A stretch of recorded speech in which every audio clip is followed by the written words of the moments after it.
तं प्रणमामि च श्रीसचितनयं तं प्रणमामि च श्रीसचितनयं गदगदयन्तरमावविकारं दुर्जनतर्जन नादविशालं भवभयभञ्जन कारणकरुणं तं प्रणमामि च শ্রী সচিতনয়ম।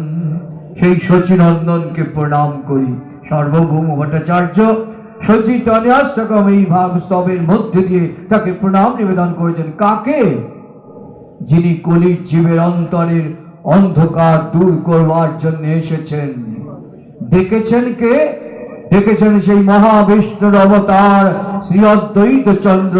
চোখের জল ফেলেছেন, তিল তুলসী গঙ্গা জলে ডেকেছেন, এসো এসো মদন গোপাল, তোমার আবির্ভাবের সময় হয়েছে।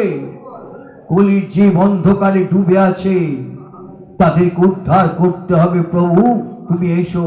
চোখের জল ফেলেছেন দিনের পর দিন, রাতের পর রাত। শুধু কি তাই?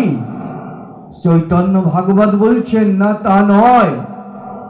অদ্বৈত আচার্য প্রভু কলির জীবকে কথা দিলেন, তোমাদের কোনো ভয় নেই, আমি অদ্বৈত, আমি কথা দিচ্ছি তোমাদের, আমি কৃষ্ণকে তোমাদের দর্শন করাবোই করাবো। আর মদন গোপালকে বললেন, তোমাকে আসতেই হবে, আসতেই হবে, আসতেই হবে।